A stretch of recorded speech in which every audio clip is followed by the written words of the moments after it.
Dewan Sekretaris Komisi 5 DPR RI. Saat ini rapat Komisi 5 DPR RI telah diikuti oleh 32 orang anggota, yang fisik 12 orang dan virtual 20 orang. Dari jumlah fraksi 9 fraksi, dari jumlah anggota 56 anggota.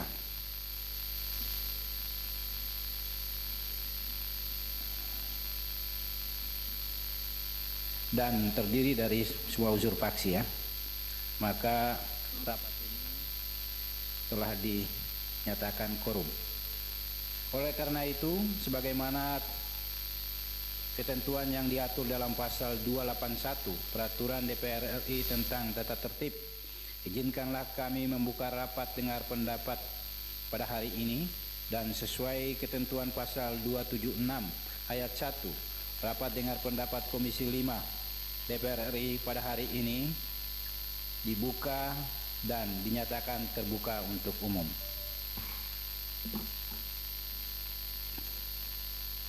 Kami ucapkan terima kasih kepada Sekjen Kementerian PUPR beserta seluruh jajarannya yang telah memenuhi undangan kami dalam rapat dengar pendapat pada hari ini secara fisik untuk membahas progres penyusunan aturan pelaksana Undang-Undang Nomor 17 Tahun 2019 tentang Sumber Daya Air dan Undang-Undang Nomor 2 Tahun 2022 tentang perubahan kedua atas Undang-Undang Nomor 38 Tahun 2004 tentang Jalan. Pimpinan, anggota Komisi 5 DPR RI, dan Sekjen Kementerian PUPR dan yang kami hormati. Sebagaimana yang kita ketahui bersama bahwa Undang-Undang Nomor 17 Tahun 2019 tentang Sumber Daya Air telah resmi diundangkan pada tanggal 16 Oktober tahun 2019. Dan dalam pasal 76 undang-undang tersebut tertulis bahwa peraturan pelaksanaan dari undang-undang ini harus ditetapkan paling lama 2 tahun terhitung sejak undang-undang ini diundangkan. Oleh karena itu, pada RDP ini Komisi 5 DPR RI ingin mengetahui progres penyusunan aturan pelaksanaannya yang seharusnya sudah selesai paling lambat setahun yang lalu, sebagaimana yang diamanatkan pada pasal 76 tersebut di atas. Kemudian kita juga mengetahui bahwa Undang-Undang Nomor 2 Tahun 2022 tentang perubahan kedua atas Undang-Undang Nomor 38 Tahun 2004 tentang Jalan telah resmi diundangkan pada tanggal 12 Januari tahun 2022. Pada pasal 67A ayat 1 disebutkan peraturan pelaksanaan dari undang-undang ini harus ditetapkan paling lama 1 tahun terhitung sejak undang-undang ini diundangkan.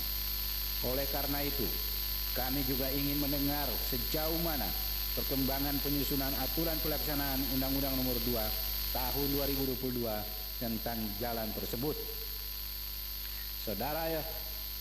Saudara-saudara yang kami hormati, selanjutnya untuk mempersingkat waktu, kami beri kesempatan kepada Saudara Sekjen PUPR untuk menyampaikan penjelasannya. Kepada Saudara Sekjen, kami persilakan. Terima kasih. Bismillahirrahmanirrahim. Assalamualaikum warahmatullahi wabarakatuh. Salam Om Swastiastu, Namo Buddhaya. Salam kebajikan, salam sejahtera untuk kita semua. Selamat siang. Yang kami hormati pimpinan Komisi 5 DPR RI, pimpinan dan anggota, Ibu Bapak sekalian, anggota Komisi 5 DPR RI yang kami hormati, rekan-rekan hadirin dari wakil pemerintah dalam hal ini Kementerian PUPR yang hadir.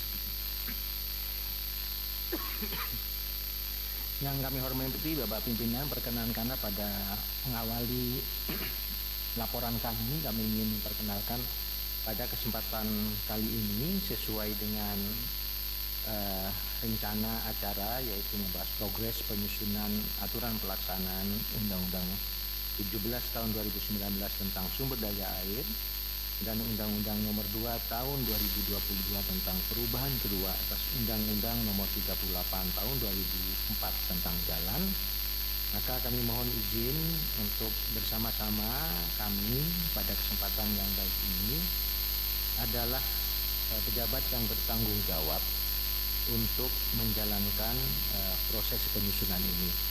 Oleh karena itu, yang pertama kami juga mengundang juga pada kesempatan kali ini adalah Kepala Biro Hukum Kementerian PUPR yang ada di bawah koordinasi Sekjen. Yang kedua, untuk Undang-Undang Sumber Daya Air kami juga mengundang Sekretaris Direktorat Jenderal Sumber Daya Air, karena di bawah Pak Presiden ini, Pak Iriandi, kenalkan, di bawah beliau ini ada Kabak yang menangani hukum. Untuk Undang-Undang Nomor 2 tahun 2022 kami juga mengundang Sekretaris Direktorat Jenderal Bina Marga, Pak Abram, sama seperti Dirjen Sumber Daya Air, di Dirjen Bina Marga juga ada Kepala Bagian yang mengurus tentang peraturan undangan itu. Yang kedua, kalinya kami ingin menyampaikan terima kasih yang sebesar-besarnya untuk kesempatan yang memungkinkan kami melaporkan progres atas penyusunan peraturan perundangan pelaksanaan dari kedua undang-undang tersebut. Izin melaporkan bahwa proses penyusunan rancangan peraturan pemerintah yang biasa kita kenal dengan RPP dilakukan melalui tahap penyiapan hingga pengundangan yang mencakup pertama adalah izin prakarsa atau program penyusunan RPP. Ini harus dilakukan untuk diizinkannya prakarsa ini dilakukan oleh masing-masing kementerian, dalam hal ini Kementerian PUPR. Atas dasar izin tersebut kami akan mendapatkan persetujuan Presiden. Atas persetujuan Presiden tersebut kami melakukan pembentukan panitia antar kementerian. Oleh karena itu maka Kementerian PUPR meminta kepada kementerian yang terkait dengan peraturan perundangan tersebut atau RPP tersebut untuk mengirimkan anggotanya. Atas dasar usulan dari kementerian atau lembaga terkait, maka dilakukan pembahasan panitia antar kementerian, tentu setelah ditetapkan siapa saja anggota PAK-nya. Setelah pembahasan di panitia antar kementerian, ini beranggotakan tim yang berasal dari kementerian dan lembaga terkait, maka kami harus melakukan harmonisasi rancangan peraturan pemerintah yang dilakukan di Kementerian Kumham. Untuk tahapan ini, maka kolega kami di Kementerian Kumham akan mengundang kami. Jadi undangan dibuat oleh Kementerian Kumham untuk melakukan pembahasan bersama, mengharmonisasikan apakah ada pengaturan-pengaturan yang terkait dengan peraturan perundangan lainnya yang harus kita harmoniskan. Kemudian berikutnya ada persetujuan penetapan Presiden di Sekretariat Negara.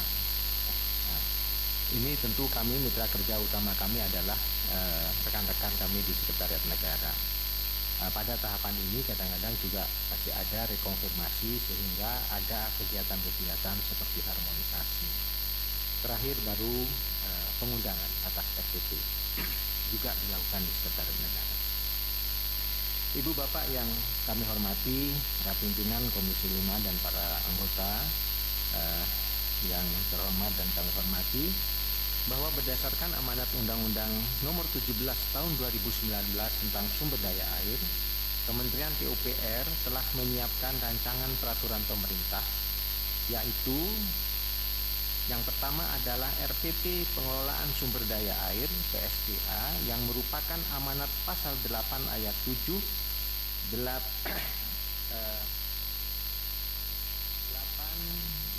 ayat 3, pasal 22 ayat 3, pasal 27, 34, 37, 39 ayat 8, pasal 40 ayat 6, pasal 43 ayat 5, pasal 53, 54, 56, 60 ayat 61 ayat 3, pasal 62 ayat 2 dan pasal 63 ayat 4. Dasar-dasar atau amanat inilah yang kami gunakan untuk mengajukan izin prakarsa. Progres saat ini dalam tahap harmonisasi dengan kementerian lembaga terkait yang dipokoi dikomandani atas undangan dari kolega kami di Kementerian Kumham, dan kegiatan harmonisasi ini telah dilaksanakan 7 kali. Yang kedua, RPP tentang sistem penyediaan air minum, SPAM, yang merupakan amanat pasal 8 ayat 8. Progres ini dalam tahap harmonisasi dengan kementerian lembaga terkait telah dilakukan pembahasan dan penyepakatan terhadap catatan dan masukan selama 4 kali harmonisasi. Jadi umumnya di dalam harmonisasi ada beberapa catatan, kemudian kami harus tindak lanjuti. Untuk RPP ini terlibat aktif di dalamnya ada Direktorat Jenderal Cipta Karya. Mohon izin mungkin kami mohon izin Pak Anang selaku Direktur Air Minum untuk bergabung di depan. Beliau direktur yang spesifik menyiapkan RPP tentang sistem penyediaan air minum. Kemudian RPP irigasi. RPP ini merupakan amanat pasal 8 ayat 8, pasal 41 ayat 5, pasal 62 ayat 2, dan pasal 63 ayat 4. Progres saat ini dalam tahap pembahasan panitia antar kementerian. Berikutnya adalah RPP sumber air yang merupakan amanat pasal 34, 27, 37, 41 ayat 5, 62 ayat 2, 63 ayat 4. Progres saat ini menunggu penetapan keputusan Presiden tentang program penyusunan RPP. Jadi ini pada tahapan awal, di mana RPP ini masuk ke rencana atau program penyusunan tahun 2023. Ibu, Bapak, pimpinan dan anggota Komisi 5 yang kami hormati, target penyelesaian terhadap RPP tersebut kami harapkan untuk bisa atau selesai dilaksanakan pada pertengahan tahun 2023. Oleh karena itu mohon maaf kami tidak bisa memenuhi arahan sebagaimana tadi sudah disampaikan oleh Bapak pimpinan terkait dengan deadline dari masing-masing pengaturan tersebut. Adapun beberapa catatan, hambatan mungkin dan apa rencana tindak lanjut kami. Yang pertama, khusus RPP PSDA, pengolahan sumber daya air, ada masukan dari Kementerian LHK, tentu ini adalah mekanisme umum yang terjadi di dalam pembahasan, juga dari Kementerian ESDM dan Kementerian Koordinator Maritim dan Investasi, yang mengubah substansi pada draft RPP PSDA. Oleh karena itu, hambatan atau apapun namanya, masukan ini sesungguhnya niatnya pasti memperbaiki, telah ditindaklanjuti dengan melakukan rapat harmonisasi kembali secara bilateral dengan KL terkait. Jadi ini mekanisme mungkin kalau tadi lihat rule of thumb-nya yang kami laporkan di bagian awal tadi mungkin ini tidak dikenal, tetapi karena ini muncul setelah proses itu berjalan, maka kami namakan harmonisasi secara bilateral. Yang kedua, pada RPP sistem penyediaan air minum terdapat usulan pengaturan norma yang telah diatur di dalam PP 122 2015, ini adalah PP yang sama atas dasar peraturan perundangan sebelumnya, yang kami secara internal diingatkan kembali oleh Direktorat Jenderal Pembiayaan Infrastruktur terkait penentuan tarif air minum oleh pemerintah pusat yang disampaikan setelah PAK dilakukan. Dengan demikian, sesuai masukan dari Kementerian Kumham pada saat rapat harmonisasi, maka diperlukan koordinasi lebih lanjut dengan Kementerian Dalam Negeri karena menyangkut tarif terutama terhadap PDAM, maka Kementerian Dalam Negeri merupakan stakeholder utama, salah satu dari stakeholder utama dalam hal tersebut. Hambatan ini akan ditindaklanjuti dengan dilaksanakan rapat koordinasi kembali dengan Kemendagri, membahas lebih lanjut mengenai pengaturan tarif air minum di dalam RPP tentang spam. Komunikasi seperti ini merupakan hal yang biasa kami lakukan untuk memastikan bahwa norma-norma yang ada di dalam pengaturan itu memang dapat dijalankan.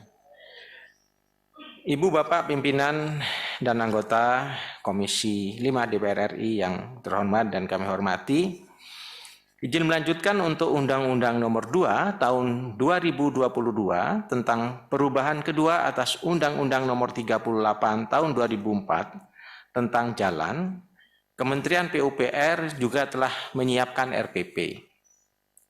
Yang pertama adalah RPP tentang perubahan kelima atas Peraturan Pemerintah Nomor 15 Tahun 2005 tentang jalan tol, yang merupakan amanat pasal 35H, 43, 48, 50, 51A, 51B, 52, 52A, 55, 56A, dan 57. Progres saat ini dalam tahap pembahasan panitia antar kementerian, serta rencananya besok juga akan dilakukan hal yang sama. Yang kedua adalah RPP tentang perubahan atas Peraturan Pemerintah Nomor 34 Tahun 2006 tentang jalan, yang merupakan amanat pasal 7, pasal 8, pasal 9, pasal 9A, pasal 10, pasal 11, pasal 15, 16, 16A, 22, 28, 35F, 35H, 36, 57F, 61C, dan 62 Undang-Undang Nomor 2 Tahun 2022 tentang perubahan kedua atas Undang-Undang Nomor 38 Tahun 2004 tentang jalan. Progres saat ini dalam tahap pembahasan panitia antar kementerian. Pada hari ini juga semula memang akan dilaksanakan hari ini, sudah dilakukan perubahan pada tanggal 22.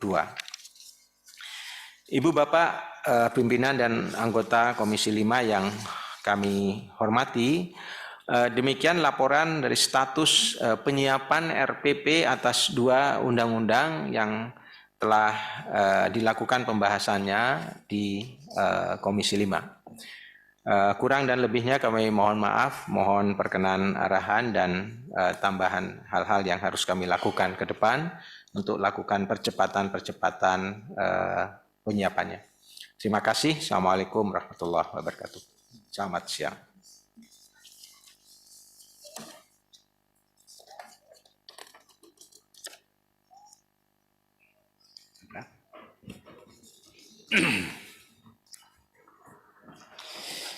Demikian penjelasan yang telah disampaikan oleh Saudara Sekjen PUPR. Selanjutnya kami persilakan kepada anggota Komisi 5 DPR RI untuk menyampaikan pendapat dan pertanyaannya.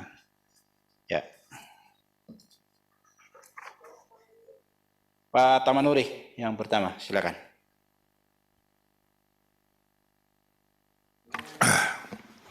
Assalamualaikum warahmatullahi wabarakatuh. Yang terhormat Pak Pimpinan, serta rekan-rekan sekalian, anggota Dewan, yang kami banggakan, Pak Sekjen beserta seluruh staf yang sempat hadir. Dalam kesempatan ini kami sangat tertarik apa yang disampaikan tadi mengenai alur daripada pembuatan rencana peraturan pemerintah tentang sumber daya air dan rencana perubahan undang-undang jalan. Ya memang ini sangat penting. Kenapa? Karena terutama sumber daya air ini adalah kita dihadapkan dengan kondisi dan situasi yang setiap saat sumber daya airnya akan berkurang.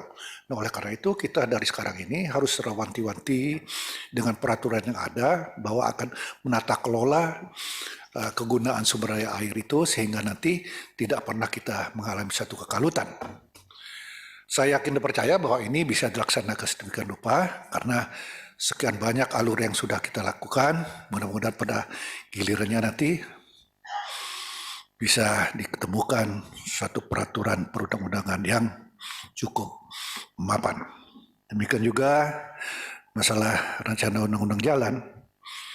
Memang undang-undang jalan ini menentukan, salah satu yang menentukan kehidupan kita, karena kita sekarang ini tidak terlepas dari semuanya yang ikut jalan.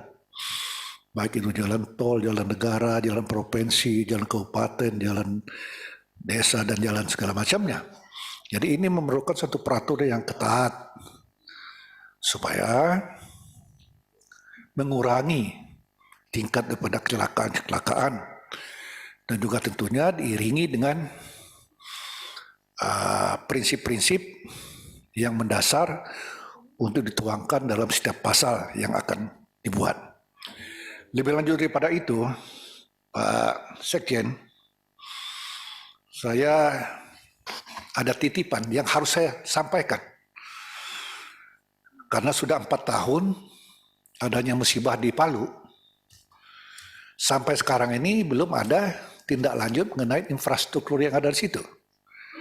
Dan konon kabarnya bahwa dananya sudah ada.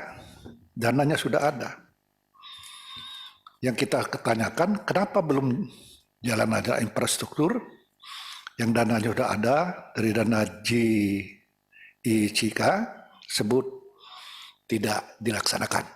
Jadi cuma itu harus saya sampaikan sama teman yang nitip ini. Terima kasih. Assalamualaikum warahmatullahi wabarakatuh. Baik, terima kasih. Lanjut Pak Edi Santana. Terima kasih. Assalamualaikum warahmatullahi wabarakatuh. Pimpinan rapat, seluruh anggota Komisi 5 yang saya hormati, Pak Sekjen PUPR, beserta jajaran. Yang pertama ingin saya sampaikan bahwa kalau peraturan pemerintah ini, peraturan pemerintah ataupun rancangan peraturan pemerintah ini lebih dominan di eksekutif gitu kan. Karena kami membahas sudah kalau seperti undang-undang tentang jalan per setahun kita sudah detail sekali, kita hanya yang tidak sampai aturan itu menyentuh gitu ya. Nah ini harus ditindaklanjuti dengan peraturan pemerintah yang lebih detail gitu, seperti jalan tol gitu kan. Nah, saran saya, kami diberi Pak itu Pak, rancangan itu Pak. Jadi kita tertulis saja nanti, memberikan masukan gitu. Oh ini sebaiknya begini gitu. Seperti tadi kan ada masukan untuk sumber air gitu kan, sumber air baku ataupun itu ada di danau, di sungai, di mana-mana ya, di embung. Nah ini kita kedepankan fungsi konservasinya, gitu. Konservasi. Jadi masalah yang berkaitan erat dengan lingkungan hidup, jangan sampai air itu tercemar begitu apa. Nah, ini termasuk pengerjaan. Kalau ada air di situ, mau diperbesar, tapi pengerjaannya kurang baik lah. Contohnya di Bendung Ciawi itu sekarang ini banyak sumur-sumur jadi tertutup korinya gitu, karena membawa lumpur gitu ya, aliran-aliran itu membawa lumpur karena mungkin pengerjaannya ya ada yang kurang pas lah gitu ya. Saya kira semua tahapan-tahapan itu adalah di PU itu, tata kelola tata kerjanya yang baik itu bagaimana. Nah ini jadi saya menyarankan itu Pak. Kemudian tarif air minum. Nah, tarif air minum kalau ditentukan pusat kan ada batasannya nanti. Batas bawah, batas atas misalnya kan. Karena mau tidak mau, suka tidak suka, kita harus ada tarif itu cost recovery gitu. Harus di atas biaya operasional supaya untung, supaya nggak bangkrut PDAM itu kan. Ini saya kira ini yang jadi masalah kita sebetulnya. Mau naikkan takut gitu kan, apalagi mau pilkada gitu kan. Wah, kalau bisa diturunkan, wah, biar rugi lah. Ya hancur lah PDAM-nya gitu. Nah, saya melihat seperti itu, takut sekali untuk menaikkan di atas biaya produksi gitu. Padahal itu harus, ini kan termasuk bisnis juga perusahaan daerah itu supaya untung, supaya bisa bertahan, supaya bisa memperbesar layanannya gitu ya. Nah, kemudian Undang-Undang Nomor 2 tahun 2022 gitu tentang jalan. Ini perubahan kedua Undang-Undang Nomor 38 tahun 2004. Ini juga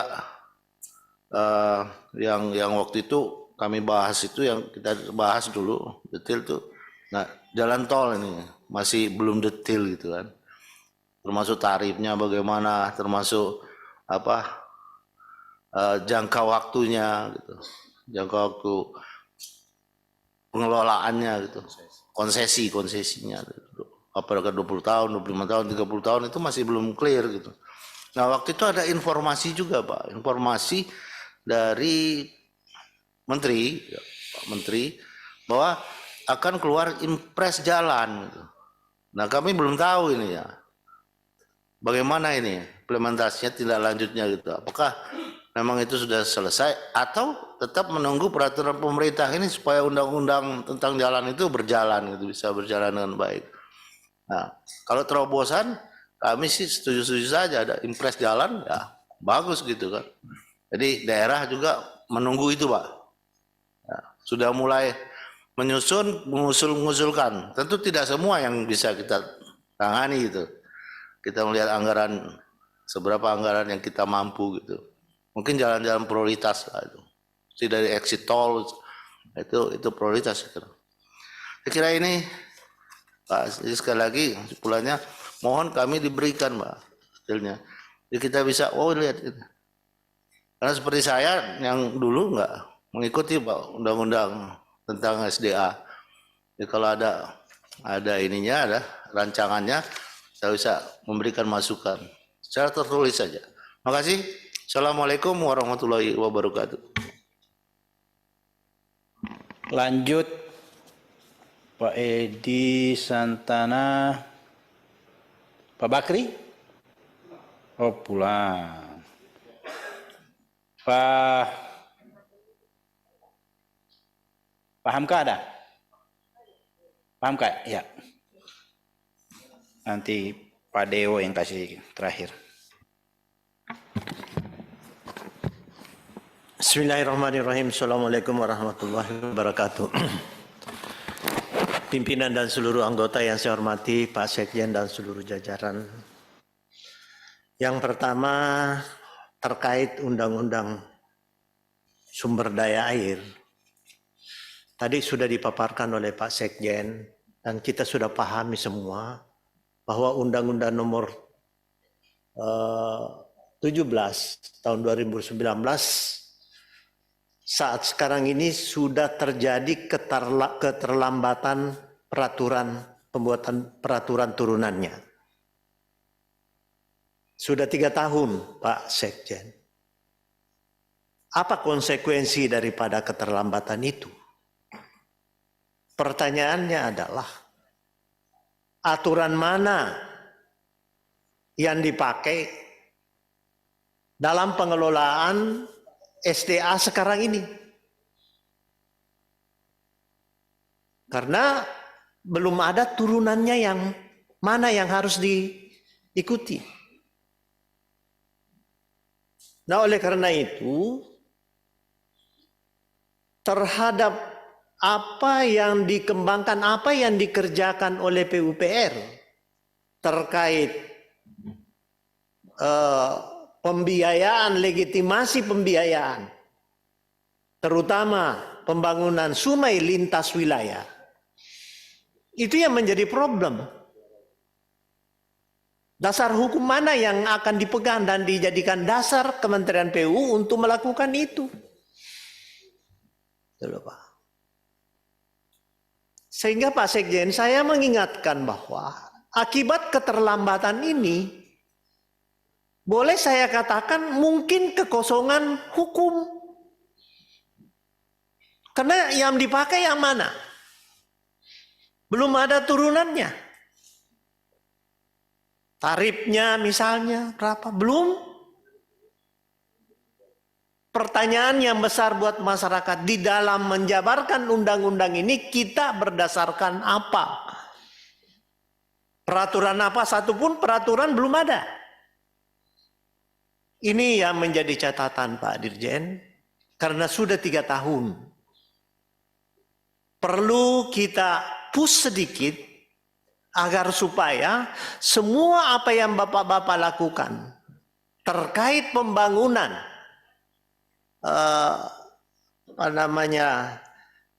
dan pembiayaan terhadap pembangunan wilayah sungai, utamanya lintas provinsi, itu harus ada dasar hukumnya yang jelas. Ini nggak ada, Pak. Jadi yang kita lakukan ini ya seperti itu saja. Apakah dasarnya pada aturan lama? Itu Pak Sekjen. Hampir sama juga Undang-Undang Nomor 2. Tapi Undang-Undang Nomor 2 belum terlalu jauh. Saya mendapat informasi juga dari Bappenas. Masih ada satu pasal yang masih tarik-menarik antara kewenangan Kementerian Keuangan dengan Kementerian Bappenas. Itu yang saya dapat peroleh. Sehingga peraturan-peraturan turunan dari Undang-Undang Jalan juga ini belum keluar. Ini mohon penjelasan. Kalau yang ada sekarang progres Pak Sekjen, saya kira kita bisa paham. Yang kita cari ini selesainya peraturan ini gitu loh Pak. Karena bapak-bapak semua di dalam mengerjakan semua proyek-proyek ini, itu hampir kekosongan hukum yang mana dasarnya gitu loh. Itu saja barangkali substansi yang ingin sampaikan dan mengingatkan kepada Pak Sekjen dan seluruh jajarannya. Ini penting Pak. Kita capek-capek menyusun undang-undang air sampai detailnya, tarifnya dan sebagainya. Sekarang tarif yang mana dipakai sekarang? Apa masih yang lalu? Padahal sudah berubah berdasarkan rumusan kita yang lalu.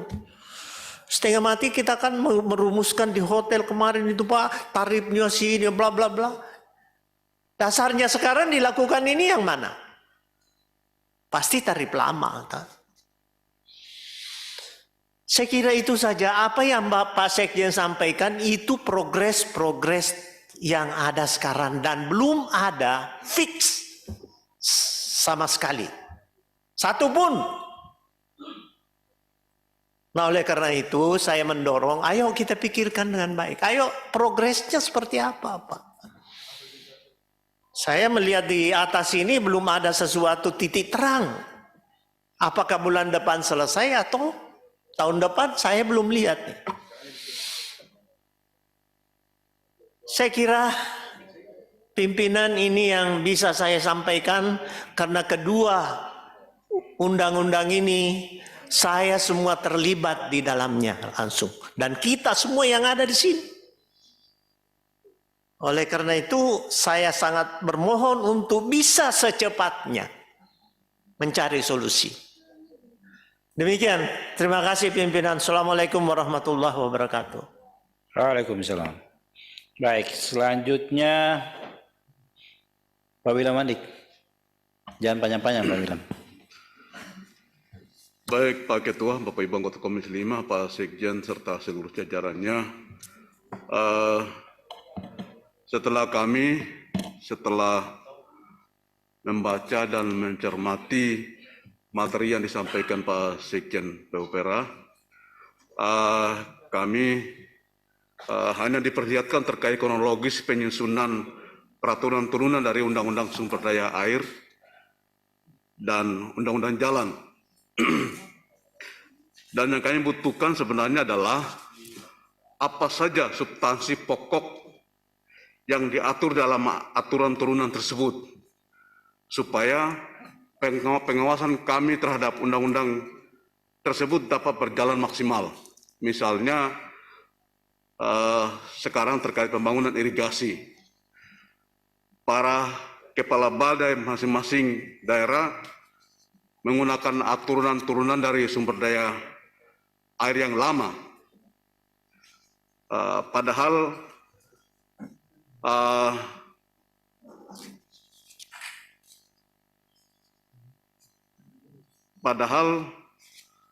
sudah ada peraturan terkait luasan irigasi yang dikelola oleh APBN dalam Undang-Undang Sumber Daya Air dan menyebabkan banyak program yang dan kegiatan kita di daerah itu tidak berjalan karena belum ada aturan dan turunan dari Undang-Undang Sumber Daya Air yang ada. Dan demikian juga terkait aturan turunan dari Undang-Undang Jalan, itu beberapa saat yang lalu itu Pak Menteri PUPR sempat menyampaikan bahwa peraturan turunan dari Undang-Undang Jalan bentuknya adalah impres. Ini menjadi angin segar bagi daerah karena semacam ada afirmasi bagi daerah untuk mengatasi masalah atau gap kemantapan jalan.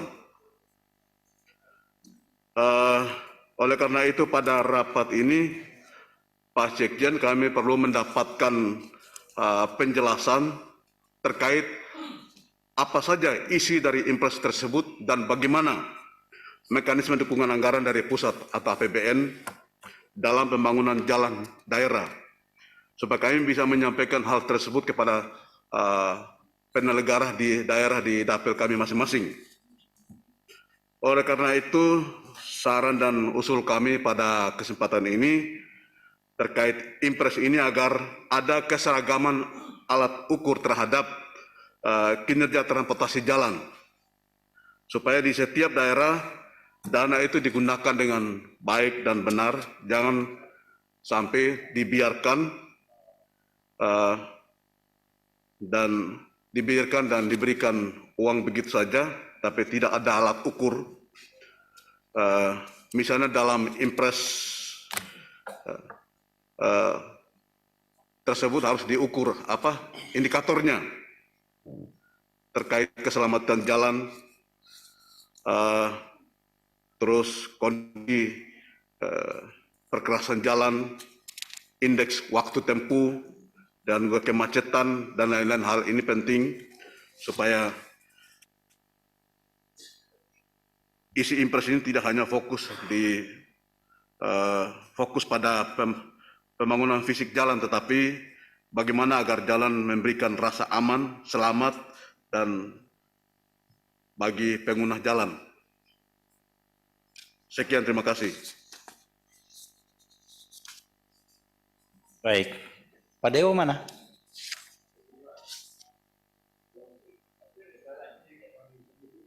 Pak De? Ada Pak De? Mau disampaikan? Samina Watona. Bu Novi? Ya. Bu Novi dulu baru Pak Dewo. Biar Bu Novi bikin segar dulu. Oh Pak Dewo. Pak Dewo lanjut.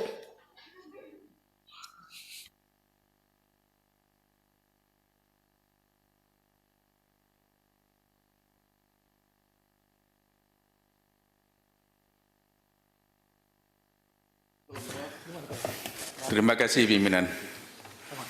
Langsung saja membahas soal implementasi Undang-Undang tentang Sumber Daya Air dan tentang jalan.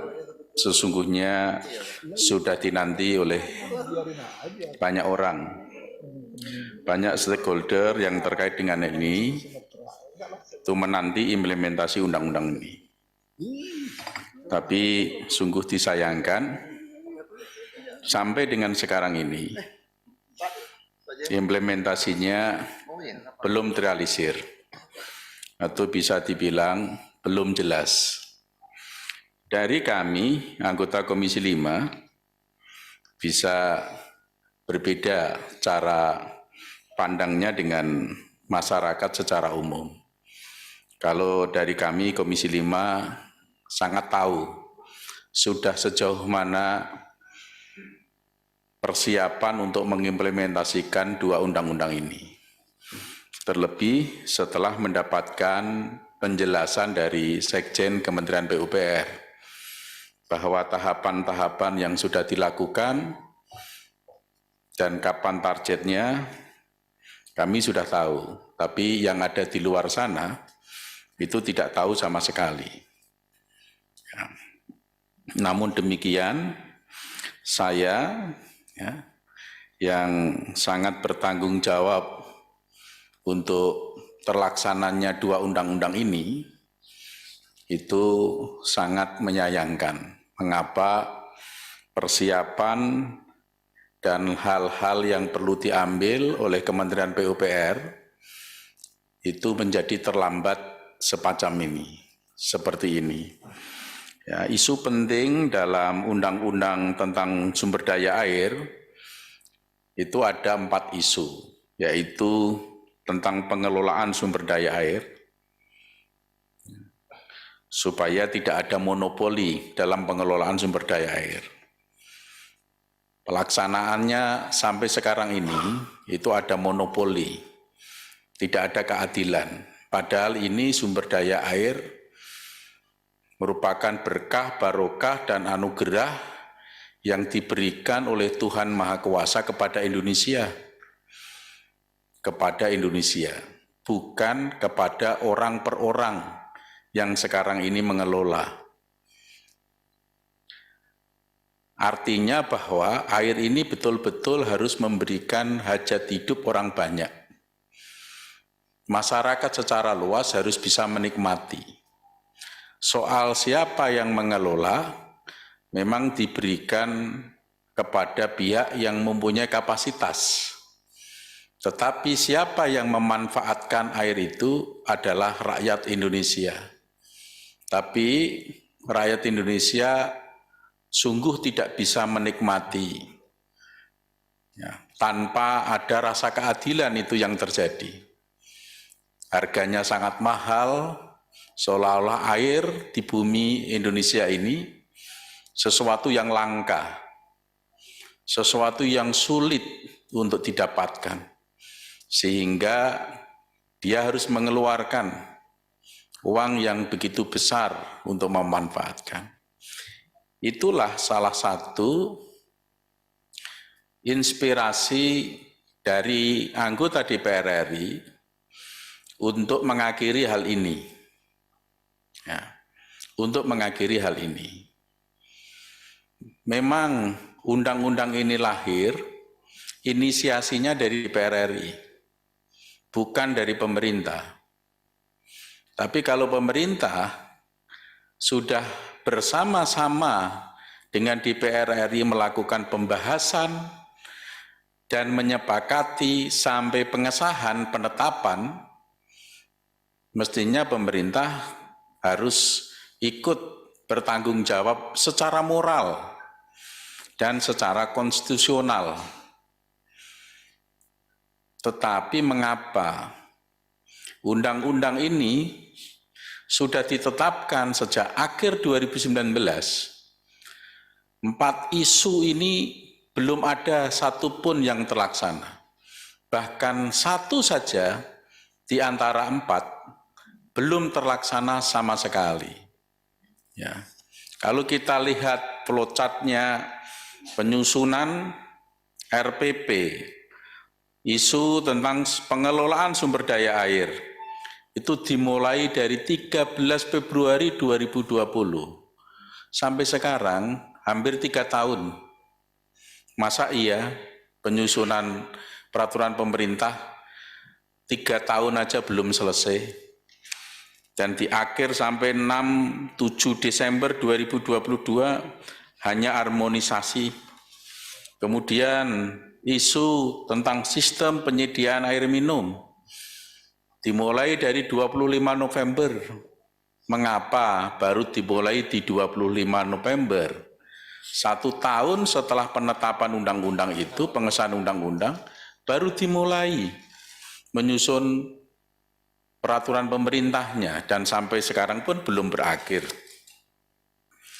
RPP tentang irigasi dimulai dari 8 Maret 2021, 1,5 tahun setelah pengesahan itu baru dimulai penyusunan peraturan pemerintahnya yang sampai sekarang pun belum jelas kapan berakhirnya. Kemudian tentang sumber air dimulai dari 7 Oktober 2022, hampir 3 tahun, atau sudah 3 tahun memang, pas 3 tahun, baru dimulai penyusunan ini. Apakah ini karena akan diadakan rapat dengan Komisi 5, akan membahas soal ini, sehingga dipaksakan isu tentang sumber air ini seolah-olah sudah dimulai. Jadi jangan sampai Pak Sekjen, rapat ini sifatnya formalitas, lip service dengan Komisi 5. Kami Pak dari Komisi 5 itu tidak perlu dipuaskan oleh Kementerian PUPR. Kalau soal dipuaskan itu saya punya banyak cara Pak dipuaskan. Tapi tidak perlu dipuaskan oleh PUPR dengan cara semacam ini. Kembali lagi kepada esensi, kepada substansinya, kepada rohnya. Undang-undang ini dibuat itu dengan spirit dan semangat supaya ada keadilan, supaya ada pengelolaan air yang baik, yang benar, baik itu irigasi maupun spam. Rohnya di situ. Artinya undang-undang ini digunakan oleh rakyat Indonesia. Berbagai elemen, tidak untuk anggota Komisi 5, tapi untuk rakyat Indonesia. Perlu disadari itu, Pak. Jadi jangan sampai ini sifatnya formalitas apa yang disampaikan Sekjen. Target-target waktu di pertengahan 2023 akan clear. Kita sebagai saksi, semua sebagai saksi, dan rapat ini diikuti oleh publik, bahwa publik juga menyaksikan apa yang disampaikan oleh Kementerian PUPR. Pertengahan 2023 clear, sehingga pada saatnya nanti di pertengahan 2023, semua elemen akan mempertanyakan mana buktinya. Kami menyadari ada beberapa hal yang menjadikan kendala yang dihadapi oleh Kementerian PUPR. Misalnya, ada usulan dari Kementerian LHK, Kemenko Marves, Kementerian SDM, dan lain sebagainya.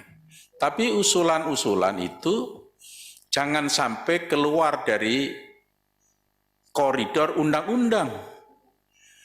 Usulan silahkan menyampaikan usulan, berbagai pihak, bahkan tidak hanya lembaga pemerintah saja. Tetapi usulan ini harus dilihat dalam koridor undang-undang atau tidak. Kalau tidak dalam koridor undang-undang, ya tidak perlu, harus diakomodir. Sehingga tidak menghambat realisasi dari peraturan pemerintah. Jadi saya tetap mendesak pada Kementerian PUPR supaya ini segera direalisasikan. Saya memperkuat apa yang disampaikan oleh Pak Hamka. Dengan tidak terbitnya peraturan pemerintah sebagai turunan dari undang-undang tentang sumber daya air ini, apakah 4 isu soal air ini menjadi status quo penanganannya, ataukah kembali kepada undang-undang lama? Ya. Saya sudah pernah konsultasi dengan pakar hukum. Bila sudah terbit undang-undang baru, berarti undang-undang lama itu tidak terpakai. Tapi apakah undang-undang baru bisa dilaksanakan sebelum terbitnya turunannya, peraturan pemerintah atau inpresnya? Ini juga menimbulkan satu pertanyaan. Artinya berpedoman terhadap undang-undang lama tidak, memakai peraturan undang-undang yang baru juga tidak bisa. Tapi apakah hal yang semacam ini tata cara pengelolaan pemerintahan kita? Ya. Saya sering menghadapi satu problem di lapangan dengan sumber daya air Balai Besar wilayah sungai misalnya. Contoh BBWS Pemali Juwana. Ada usulan pembangunan bendung dari daerah pemilihan. Ditanyakan oleh BBWS, itu untuk mengairi irigasi berapa hektar? Kalau tidak di atas 5.000 hektar sawah, tidak bisa dilaksanakan karena undang-undang tentang air pakai undang-undang lama bunyinya demikian. Padahal yang undang-undang baru tentang irigasi, isu tentang irigasi, bunyinya tidak demikian. Bisa jauh lebih kecil, misalnya untuk irigasi yang hanya 1.000 hektar aja, bisa ditangani oleh BBWS, oleh Direktorat Jenderal Sumber Daya Air Kementerian PUPR, bisa ditangani oleh pemerintah pusat. Yang berpedoman terhadap undang-undang lama artinya usulan ini ditolak. Kalau mau berpedoman terhadap undang-undang baru, tetapi undang-undang ini belum ada aturan keturunannya. Lantas problematika yang dihadapi oleh masyarakat terhadap harus hadirnya bendung ini solusinya bagaimana? Kalau undang-undang ini harus digantung, tidak segera dikelirkan. Itu salah satu contoh seperti itu. Kemudian undang-undang tentang jalan. Undang-undang tentang jalan, semangatnya adanya revisi undang-undang tentang jalan ini, dari Undang-Undang Nomor 38 Tahun 2004 menjadi Undang-Undang Nomor 2 Tahun 2022, yang utama adalah bagaimana pemerintah pusat, dalam hal ini Kementerian PUPR, bisa punya kewenangan untuk menangani jalan daerah, baik itu kabupaten, jalan provinsi, maupun jalan poros desa. Itu rohnya undang-undang tentang jalan ini. Dari banyak isu undang-undang tentang jalan, isu yang paling utama dan paling dinanti itu adalah bagaimana pemerintah pusat punya kewenangan untuk menangani jalan daerah, kabupaten, provinsi, maupun poros desa.